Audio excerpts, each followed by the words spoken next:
नया कानून लेकर आई है भारत सरकार, जिसको पास किया सुप्रीम कोर्ट ने, और पास करवाने वाली है भारत सरकार।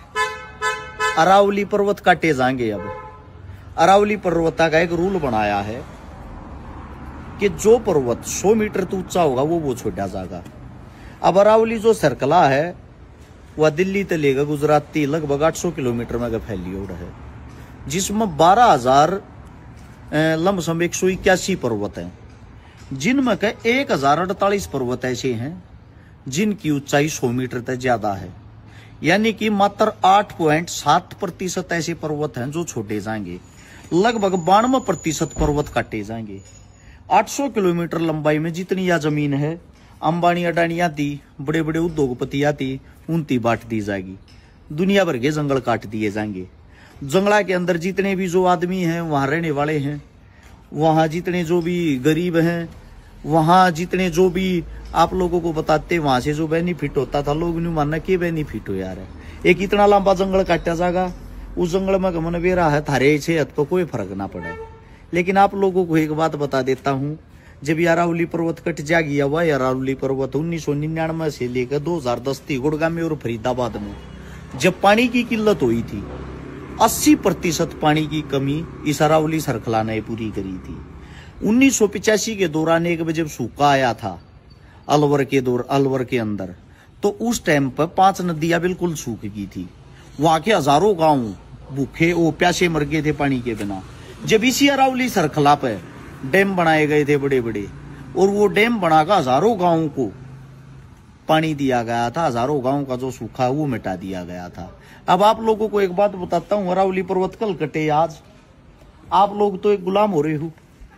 आवाज उठाना बस में रहा नहीं, आवाज उठाओगे कदे सरकार बुरा मान जा, सरकार बुरा मान जा, मुकदमा दर्ज ना हो जा, मुकदमा दर्ज ना हो जा, थारी जिंदगी खराब ना हो जा, पुलिस तुम न पकड़ ले जाएगी, न बाता तो डरते होगे। अब भी गुलाम हो। दिल्ली का जो IQ लेवल है, वहां की जो वायु है, वहां का जो वातावरण है, लोग घुट घुट के मरने लाग रहे हैं। यो अरावली पर्वत था जो दिल्ली ने बचा रहा था, यो अरावली पर्वत था जो हरियाणा ने बचा रहा था, यह अरावली पर्वत था जिसके कारण यहाँ के जो किसान हैं बारिश लेकर आया करते और बारिश होया करती। अब यो अरावली पर्वत कट जाएगा, पहाड़ रहे वहीं नहीं गे, पेड़ रहे वहीं नहीं गे।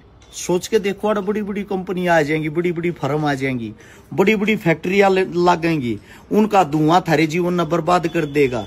जो बारिश आज हुआ है या भी खत्म हो जाएगी। जो किसान बारिश के भरोसे बैठे रहा करें, वह खेती भी खत्म हो जाएगी। पर थारे के फर्क पड़े, दुनिया कल मरो, आज तुम तो गुलाम हो। मारे जी ने बस यहाँ कमेंट मांगे गाली दे सको हो। फिर आ गया सरकार का दुश्मन, गालियां सुनने वाला। कोई मोहम्मद बोल दे है, कोई अरसुद्दीन बोल दे है, कोई मुसलमान बोल दे है, कोई जटमुल्ला बोल दे है। अगर हम तुम्हारे बच्चों के भविष्य की बात करते हैं, अगर हम देशभक्ति की बात करते हैं, देश प्रेम की बात करते हैं, एक बात याद रखना, गुलामी इसी को कहते हैं। ये नहीं कह सकते अब गुलाम कैसे हुए थे, गुलाम तो हो चुके हो। अब तो बात यह है आजाद कैसे होना है। कब तक अपनी जुबान को चुप रखोगे? आज नहीं तो कल बोलना पड़ेगा। मैं सभी किसान साथियों से, हरियाणा राजस्थान के जितने, दिल्ली के जो भी नजदीक के जिंदा दिल इंसान, उन सब से कहना चाहता हूं, मुझे पता तुम घर तो बाहर निकल नहीं सकते, लेकिन घर बैठे बैठे सोशल मीडिया के माध्यम से आवाज उठा के इकट्ठे अरावली सरखला ने तो बचा सको हो। अगर या और कटगी ना, यहाँ का जो वातावरण है रहने लायक नहीं रहेगा। आप लोगों को बस इतना ही कहता हूँ। वैसे तो प्रधानमंत्री साहब भाषणों में कहते हैं, एक पेड़ माँ के नाम का, पेड़ लगाओ, वन बचाओ, जंगल बचाओ, स्वयं इनको काटते जा रहे हैं।